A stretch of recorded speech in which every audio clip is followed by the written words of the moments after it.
एक लिखिया। तो हमें लिख के काम करना है। क्या लड़ाई हमें लड़नी है तो कागज की लड़ाई लड़के लड़नी होगी। यह आंदोलन जैसे 27 को हुआ था वो भी सफल हुआ और आज का आंदोलन भी सफल हुआ। तो मतलब इसमें हम सबका सहयोग है, सपोर्ट है, लेकिन हमें आर पार की लड़ाई विधानसभा भोपाल में लड़नी होगी, क्योंकि वहीं से पूरे नियम कायदे बनते हैं। हम आते हैं और अधिकारी कुछ भी बोल के चल जाते हैं, तो उनकी ही नाक में दम कर दो ना वहाँ जाके। और जब तक धरना दो, जब तक कि हमारे वो पट्टे नहीं बना के देते, और जब तक नए मतलब उन्होंने जो नए संशोधन पर संशोधन करते गए तो वो हमारी ग्राम सभा को भी नहीं मानते। पहले तो क्या था कि हमारी ग्राम सभा के आदेश से बोल देते थे सरपंच सचिव कि हाँ भैया यहाँ कब्जा कर ले और पट्टे अट्टे जो भी मिलना है मिल जाते थे, लेकिन आजकल तो उनने उस नियम को भी बदल दिया, ग्राम सभा को भी नहीं मानते। तो साथियों, हम सबको आवाज़ उठानी है। और जो देवास जिले के 15 गांव हैं, उस गांव से कितने लोग आए, क्या अभी भी सोए हुए हैं? वो ये रास्ता देख रहे हैं कि बारी हमारी आएगी जब भी आंदोलन का हिस्सा बनेंगे या आवाज़ उठाएंगे। तो कहीं ना कहीं उन साथियों को भी आना चाहिए। अभी जैसे कोपगांव हमारा खाली होने वाला है, तो वहाँ भी सरकारी ज़मीन भी है, निजी ज़मीन भी है, डीएम के नाम पे, वन विभाग के नाम पे, सीमेंट फैक्ट्री के नाम पे, ना जाने उद्योग के नाम पे, किस किस के नाम पे। जहाँ देखो वहाँ आदिवासियों के घर ही क्यों तोड़े जा रहे हैं, इनकी ज़मीन ही क्यों छीनी जा रही है।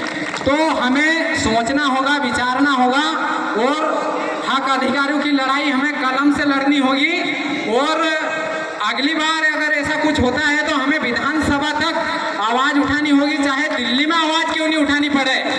तो साथियों, ऐसे बहुत सारे अन्याय, अत्याचार हैं, घटनाएं हैं, जिन पे हमें लिखना है, बोलना है, समझना है।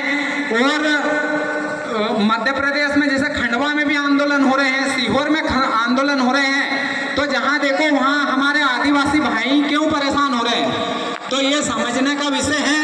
और साथियों, यह मानवता की लड़ाई थी, ये कोई राजनीतिक लड़ाई नहीं है। हमारे लोगों पे अन्याय हुआ, अत्याचार हुआ खिवनी में, तो सब लोगों ने वो वीडियो देखा, सबकी आत्मा दुखी फटी, तो वो आए। तो कोई भी इस आंदोलन को राजनीतिक ना समझे, ये हक अधिकार की लड़ाई थी, मानवता की लड़ाई थी, और इसको सबने मिलकर लड़ी और हमारी जीत होगी। टीन शेड बना के दे रही है सरकार, तो हम इसको असली जीत नहीं कह सकते।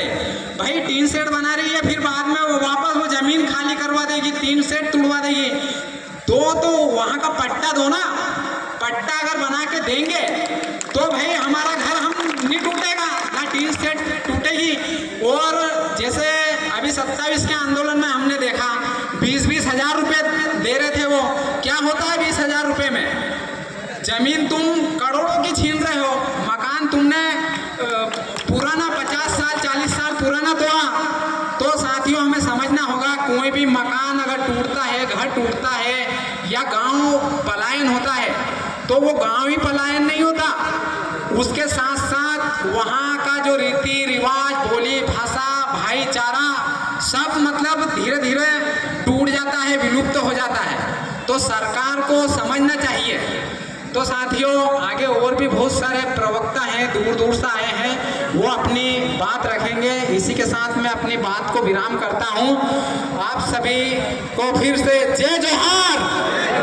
लड़ेंगे लड़ेंगे, अभी तो ये अंगड़ाई है। जल जंगल जमीन की रक्षा कौन करेगा?